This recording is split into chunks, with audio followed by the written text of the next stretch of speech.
Bien, mesdames, messieurs, monsieur le ministre, c'est un immense honneur d'être invité par le gouvernement de l'État d'Israël à prendre la parole devant vous sur un sujet qui nous est cher et qui ne devrait souffrir d'aucune ambiguïté, celui de la nécessaire lutte contre l'antisémitisme. L'antisémitisme, c'est pour nous la définition de l'IRA que nous reconnaissons et que nous acceptons. C'est une certaine perception des Juifs qui peut se manifester par une haine à leur égard. Ce sont les manifestations rhétoriques et physiques qui visent des individus juifs ou non, leurs biens, mais aussi des institutions communautaires et des lieux de culte. Je tiens d'abord à saluer les organisateurs de cette conférence et à remercier tout particulièrement le ministre Amichai Shikli pour son amitié et pour l'invitation faite aux patriotes d'Europe de se tenir ici aujourd'hui en cette période si singulière pour nos démocraties. Face à la résurgence inquiétante de la haine anti-juive à travers l'Europe et le monde, face au terrorisme qui entend anéantir nos vies et nos valeurs, nous croyons plus que jamais, nous Français, à l'impérieuse nécessité pour nos nations d'unir leurs voix et de rassembler toutes leurs forces dans ce combat.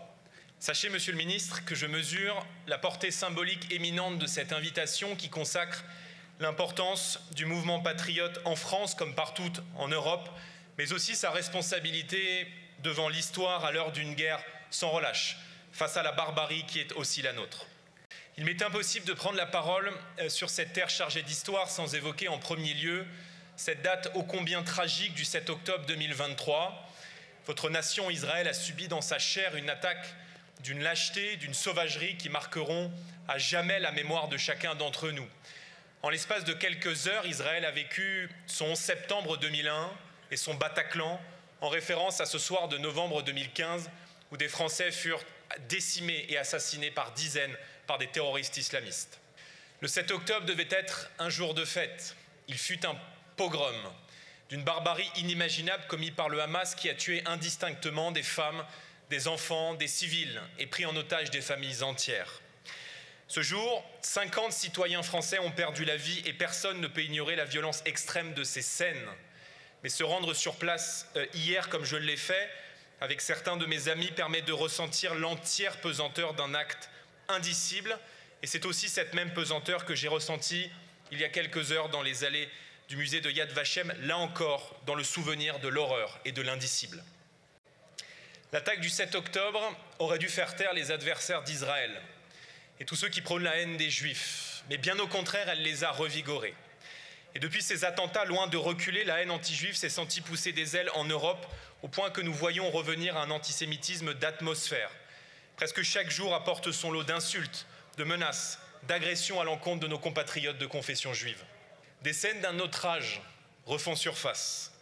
Qui aurait imaginé revoir chez nous, en Europe, des étoiles de David taguées sur les murs d'immeubles, comme aux heures les plus sombres de l'histoire?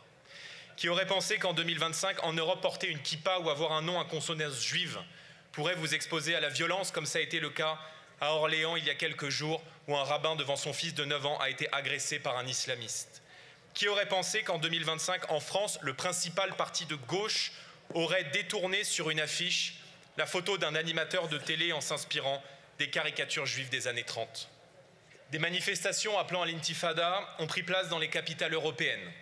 Des partis de gauche dans nos démocraties se sont levés pour qualifier le Hamas de mouvement de résistance et parfois nier certaines atrocités. À l'école, dans certains territoires, l'enseignement de la Shoah est devenu littéralement impossible, tant la politique d'immigration conduite depuis 30 ans bouscule les grands équilibres de notre nation. Nous n'oublions pas non plus les drames récents où la France a pleuré ses enfants juifs. Toulouse, 2012, des enfants et un enseignant sont assassinés par Mohamed Merah parce que juifs. Paris 2015, des Français tués dans un supermarché cachère parce que juifs. Et à chacune de ces tragédies, nous avons pourtant juré plus jamais ça. Aujourd'hui, en France, il faut déployer des militaires pour protéger des synagogues. Et c'est de ce nouvel antisémitisme d'atmosphère dont je veux vous parler et qui a supplanté les formes que l'on connaissait avant. Ce constat nous oblige d'abord au courage, celui de nommer l'ennemi pour mieux le combattre. Depuis le 7 octobre, particulièrement en France, nous assistons à une lune de miel entre l'islamisme et la gauche extrême. L'un fournit les fanatiques, l'autre institutionnalise le mal, fournit l'excuse de victimisation et l'apparence de bonne conscience.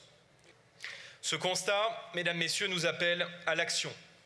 Il faut oser le combat frontal, moral, politique, partout contre ces militants de la haine anti-juive. Il faut rappeler inlassablement que l'antisionisme est bien souvent un alibi, celui de l'antisémitisme, qui est l'idéologie de ceux qui ne supportent pas l'existence d'une nation juive. Tous les gouvernements du monde, bien sûr, peuvent être l'objet de critiques, de débats, et c'est là la richesse de chaque démocratie. Mais on ne remet pas en cause un gouvernement quand on remet en cause l'existence même d'une nation. On bafoue un principe intangible, celui du droit d'Israël à vivre en sécurité. Alors pour conclure, il faut avoir la lucidité d'affronter la menace islamiste. Elle est votre ennemi tout autant qu'elle constitue notre péril le plus existentiel. L'islamisme est le totalitarisme du XXIe siècle. Il menace de détruire tout ce qui ne lui ressemble pas. L'islamisme ne veut pas se séparer de nos sociétés. Il veut les conquérir, imposer ses interdits, ses obsessions et ses haines. Ici, vous combattez entre autres le Hamas.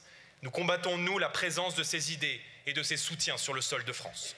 Enfin, et parce que le sujet est incontournable, il nous faut oser voir le lien qui existe entre la montée de l'islamisme, la recrudescence de l'antisémitisme et le phénomène migratoire qui fracture toutes les sociétés occidentales. Mesdames, Messieurs, le combat qui nous a rassemblés aujourd'hui ici, à l'invitation du ministre de la Diaspora, dépasse nos frontières. La haine des Juifs et de l'État d'Israël est un fléau mondial que nous devons combattre sans relâche. Et j'aimerais vous le dire très sincèrement, par ses positions, par ses propositions, par sa constance, face à la menace en France, le Rassemblement national, aux côtés de Marine Le Pen, est aujourd'hui le meilleur bouclier pour nos compatriotes de confession juive. Alors ce seront mes derniers mots. Devant vous ce soir à Jérusalem, je prends un engagement solennel. La France combattra l'antisémitisme partout, tout le temps et sous toutes ses formes. Qu'ils proviennent d'islamistes fanatiques, de l'extrême gauche camouflée en antisionistes, ou encore de groupuscules d'extrême droite et de leurs complots délirants, aucune de ces haines n'a de place en France et en Europe. Aucune n'est excusable, aucune n'est tolérable. Ce déplacement est historique par son symbole, il le sera également, je l'espère, par les actes. Face à la haine et à la violence, nous vaincrons. Longue vie à l'amitié entre la France et Israël. Vive les nations libres et fières et vive la France.